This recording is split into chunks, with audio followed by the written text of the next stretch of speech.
What's up, fight fans? This is Kurt DeVille with Counterpunch Boxing News, and I have some new news concerning Rob Mccracken.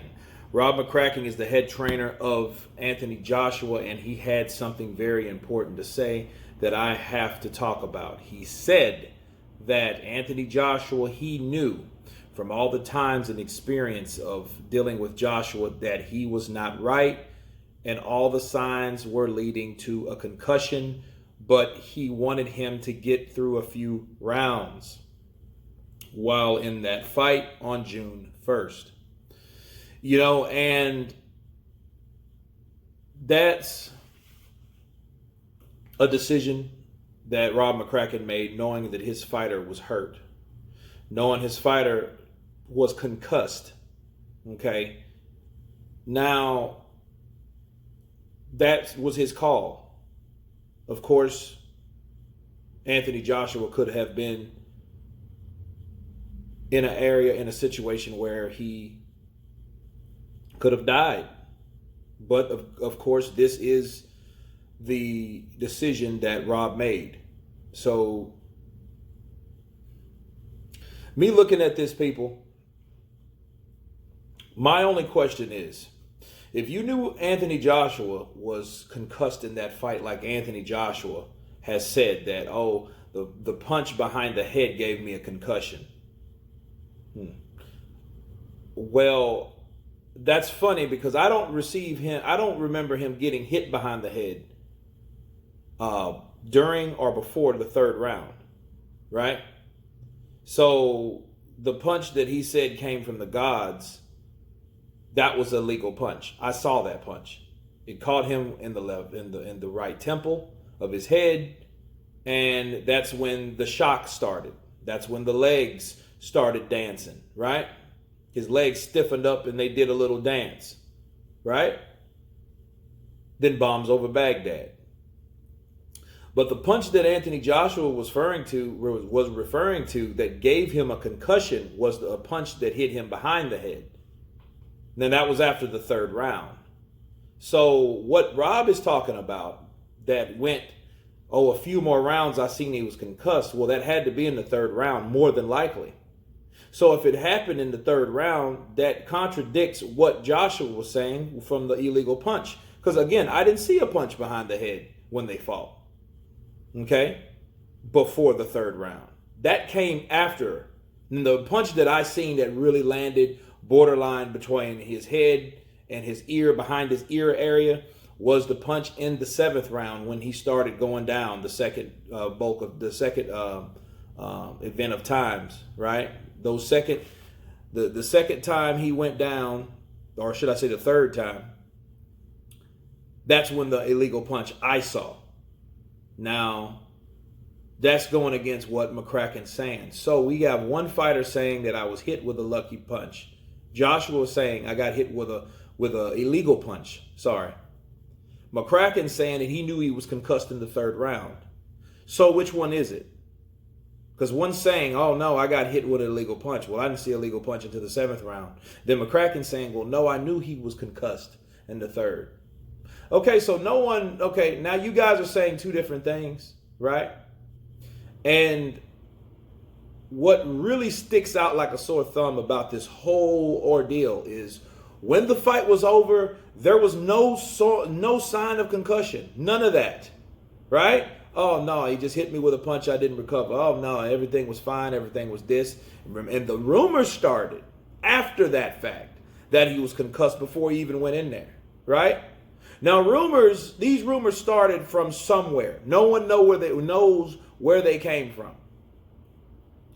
Well, my problem is, if you knew that he got a concussion in the third round or whenever, right? Because that hasn't really been determined on when he got the damn concussion. Why didn't you say that then? You know what I mean? Because that could have been the perfect time to mention, I did get concussed while I was in the fight. Why is that coming later on? A few months later, now all of a sudden we're talking about concussion.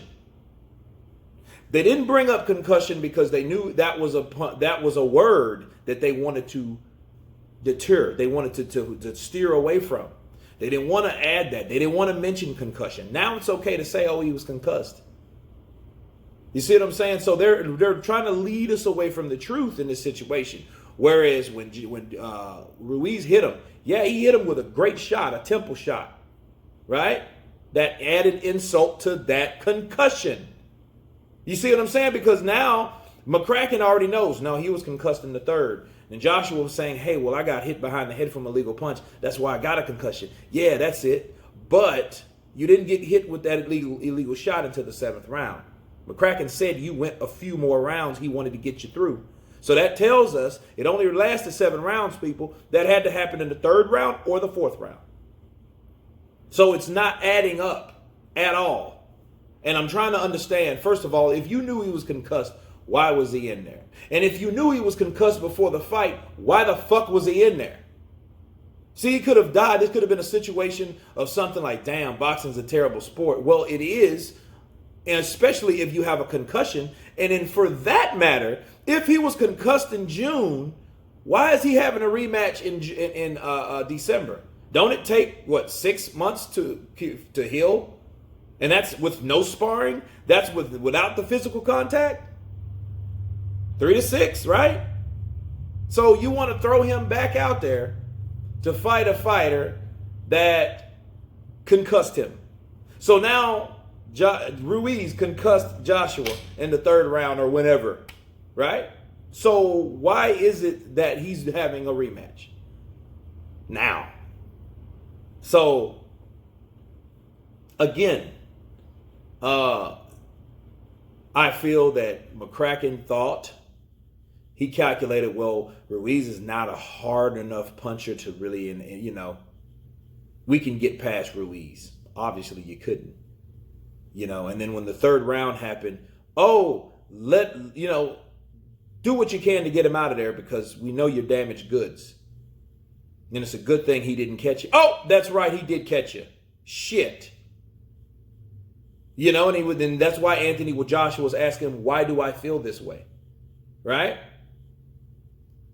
Now, you could argue, well, he asked me, why did he feel that way? Because, he probably never got a concussion before, or, that happened to him right then in that fight. Now, had it happened before, right,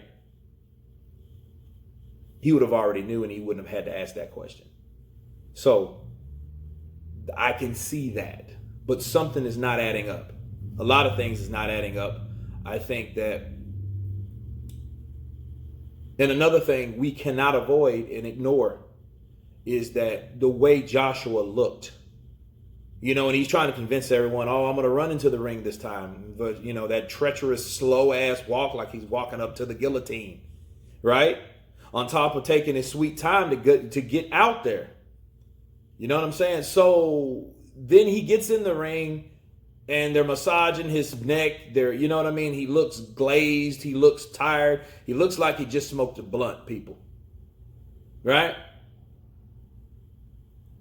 Now, you got to throw in the fact everything else is making sense. Why are you hiring a special doctor, a mental doctor that, a marine specialist? You remember that? He did all this to deal with the feed or to deal with certain punches. Why do you think that guy was hired? Because they knew they had to do something quickly. That guy wasn't there that whole time. That guy came recently. They hired that guy for a particular reason, to try to mentally walk him through a punch that he may come in contact with. Okay. And what they are doing is they were like, okay, let's try to psych this out. Because I think, man, it's just too much, and then you would have mentioned, oh yeah, he was concussed in the fight. If you guys saying that he was concussed before the fight, you're wrong, but he was concussed in the fight. So that's probably what you guys are referring to. You see what I'm saying? So that just makes me really suspicious on why didn't that come up? You know what I mean? If you knew you were concussed at any time, why didn't you say when you were concussed then? None of that shit was mentioned then, but all of it's coming out now because they didn't want you to hear about that then, right? Because they weren't ready. It was too tender of a subject at that point. They couldn't say, well, he was concussed, and everyone was going to, well, wait a minute, he was concussed then. Because he looked like shit before he got out there, right? Before the fight began, he didn't look right. So you're trying to convince us that Andy Ruiz did this. But then the pride of Joshua won't let everyone think that Andy Ruiz is a good puncher. And it goes back to that other video that I was talking about. See, if he would have thought that through, he would have been like, nah, Andy Ruiz is a real hard puncher. That's why he gave me a concussion. No, he didn't want people to believe that because he knew that shit ain't true because it's something he don't want to tell us. Plain and simple. But anyway, you guys tell me what you think about Rob Mccracken's statements about this whole situation. Of course, please subscribe, and you guys can counterpunch. Peace.